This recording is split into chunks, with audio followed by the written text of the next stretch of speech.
ನಮಸ್ಕಾರ. ಎಸ್.ಎನ್.ಪಿ ಸಾರಥಿ ಗ್ರೂಪ್‌ನ ಪ್ರೀತಿ ಎಲ್ಲ ಚಾಲಕರಿಗೂ ನಮಸ್ಕಾರ. ನೋಡಿ, ಯಾವುದೇ ಕಾರಣಕ್ಕೂ ಕನ್‌ಫ್ಯೂಸ್ ಮಾಡ್ಕೋಬೇಡಿ. ನಿಮ್ಮ ಕೇಳೋ ಕ್ವೆಷನ್ಸ್‌ಗೆಲ್ಲ ನಾನು ಆನ್ಸರ್ ಕೊಡ್ತೀನಿ. ಯಾರು ತಪ್ಪು ತಿಳ್ಕೊಂಡು, ಬೇಜಾರು ಮಾಡಿಕೊಂಡು ಕೆಲಸ ಮಾಡಬೇಡಿ.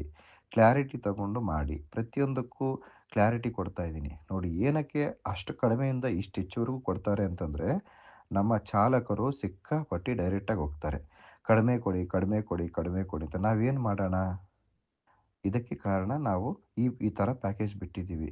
ಮಾಡಬಾರ್ದು ಅಂತ. ಸೊ, ನೀವು ಜಾಸ್ತಿ ಅಮೌಂಟೇ ಕಟ್ಕೊಂಡು ಜಾಸ್ತಿನೇ ತಗೊಳ್ಳಿ. ಕಡಿಮೆ ಏನಕ್ಕೆ ತಗೊತೀರಾ?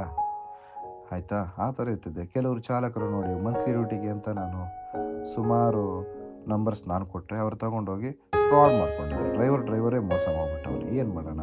ಈ ಥರ ಇದ್ದಾಗ ಯಾರು ಏನೂ ಮಾಡೋಕ್ಕಾಗಲ್ಲ ಚಾಲಕರೇ. ದಯವಿಟ್ಟು ನೋಡಿ, ನಿಮ್ಮ ಒಂದು ಅನುಕೂಲಕ್ಕೆ ತಕ್ಕಂತಾಗಿ ನಿಮ್ಮ ಎಸ್.ಎನ್.ಪಿ ನಿಮಗೆ ಮಾಡ್ಕೊಡ್ತಾರೆ. ಆದರೆ ಎಷ್ಟೇ ಒಂದು ಅನುಕೂಲ ಇದ್ದರೂ ಕೂಡ ಅದಕ್ಕೆ ರೂಲ್ಸ್ ಆ್ಯಂಡ್ ರೆಗ್ಯುಲೇಷನ್ ಇಲ್ಲದೆ ಇದ್ದರೆ ಅದಕ್ಕೊಂದು ಬೆಲೆ ಇರಲ್ಲ. ಹಾಗಾಗಿ RTO ರೂಲ್ಸ್‌ನ ಫಾಲೋ ಅಪ್ ಮಾಡಬೇಕು.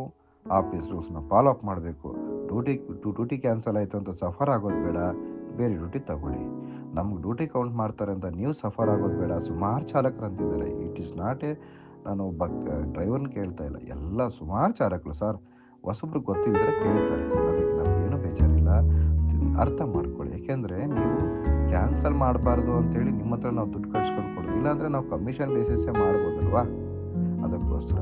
ಸೊ, ಹಾಗಾಗಿ ದಯವಿಟ್ಟು ನೋಡಿ, ಆನ್ಲೈನಲ್ಲಿ ನಾವು ಅಮೌಂಟ್ ಕಟ್ಟಿ ತಗೊಂಡಿದ್ರೆ ಕ್ಯಾನ್ಸಲ್ ಆಗಲ್ಲ ಅವರು. ನೀನು ಬೇಕಾದರೆ ಹೋಗಿ, ಇಲ್ಲಾಂದರೆ ಬಿಟ್ಬಿಡು ಅಂತ ಹೇಳ್ತಾರೆ. ಸೊ, ಹಾಗಾಗಿ ದಯವಿಟ್ಟು ಅರ್ಥ ಮಾಡ್ಕೊಂಡು ಕೆಲಸ ಮಾಡಿ. ಹೊಸ ವರ್ಷದ ಆರ್ಥಿಕ ಶುಭಾಶಯಗಳು. ನಿಮಗೂ ನಿಮ್ಮ ಕುಟುಂಬದವರಿಗೂ ಎಲ್ಲರಿಗೂ ಒಳ್ಳೆಯದಾಗಲಿ. ಪ್ರೀತಿ, ವಿಶ್ವಾಸ, ಆನಂದದಿಂದ ಕಾರ್ ಚಲಾಯಿಸಿ. ಅದೇ ಒಂದು ಪ್ರೀತಿ, ವಿಶ್ವಾಸ, ಭಗವಂತನ ಜ್ಞಾನದಲ್ಲಿ ನಿಮ್ಮ ಮಕ್ಕಳನ್ನ ಒಳ್ಳೆ ಭವಿಷ್ಯ ನೋಡಿ. 5 ನಿಮಿಷ ಮುಂಚಿತವಾಗಿ ಬಿಡಿ. 5 ನಿಮಿಷ ಮುಂಚಿತವಾಗಿ ಏನೂ ಪ್ರಾಬ್ಲಮ್ ಆಗಲ್ಲ. ಪ್ರೀತಿಯಿಂದ ಕಸ್ಟಮರ್ನ ಮಾತಾಡಿ, ಪ್ರೀತಿಯಿಂದ ನಿಮ್ಮ ಏನ ಟಿಪ್ಸ್ ಎಸ್.ಎನ್.ಪಿ ಸಂಸ್ಥೆ ಯಾವತ್ತೂ ಕೇಳೋದು ಇಲ್ಲ.